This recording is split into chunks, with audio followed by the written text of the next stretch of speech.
Good morning. Welcome to Friday's one word devotional. It's the day after Vacation Bible School, man. Everybody's exhausted and tired, had a great VBS. But let me give you a word for today. The word I want to talk about is the word story. Not a word I want to define, but a word I want to use to describe our experiences in life. We all have a story, and our story impacts our life. It gives us our beliefs. It gives us our behavior. And as we're dealing with our series on being civil in an uncivil world, sometimes it helps to understand someone's story, to understand their life. And I just thought about a story in the Bible, one I really enjoy. It's a story of Ruth. Maybe you're familiar with the story. As you look at the story, Naomi and her husband lived in Israel. There was a famine, so they fled to Moab. Shortly after arriving, they have a couple of boys, and then he dies, the husband dies.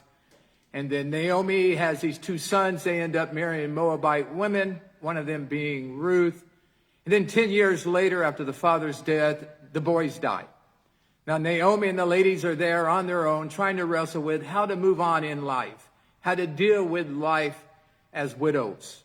And so Naomi decides to go back to Israel. The famine's gone. Her family's there. So she tells Ruth and Oprah, says, go ahead and stay, and I'll go back. But as you know the story, Ruth decided she had to go with her.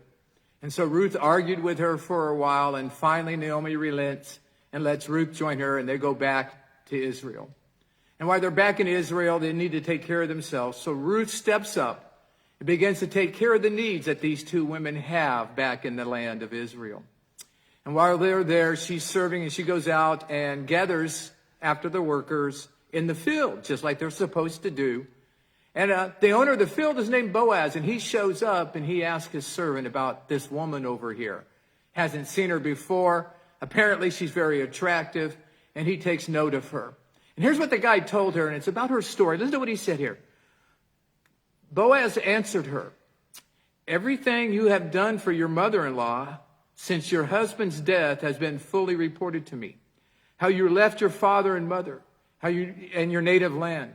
How you came to a people you didn't previously know. May the Lord reward you for what you have done. May you receive full reward from the Lord God of Israel, under whose wings you have come for refuge.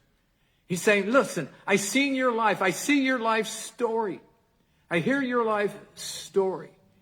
And it spoke of her beliefs, and it spoke of her character. It spoke of her nature. It spoke of her behavior. And that's what I want us to think about. You know, as we live in this uncivil world and trying to be civil in an uncivil world, sometimes it's hard respecting others, getting along with others. But sometimes we need to step back and see their story. And see, Boaz caught their story. Your life, my life are writing stories. And so what I want to do is I want us to take a minute to think maybe, what's it like walking in somebody's shoes? What's it look like from their perspective as I'm dealing with these situations in life? How do I look at it from somebody else's perspective? What's their story? So Sunday, I'm going to talk about that. How do you walk in somebody else's shoes? I got 3 B's for you. How you read somebody's story. We'll have a great time with that. But let me encourage you right now. In the midst of your life, in the midst of the struggles, in the midst of the situations, in the midst of the various circumstances, in the midst of being civil and uncivil world, stop, slow down, and think about their story. Why they have that behavior, why they say those words, why they act in that manner. There's a story. And with that story, we can have compassion and we can live a civil life. God bless you. Have a great week. I'll see you Sunday right here on Facebook, YouTube, or right here in the building.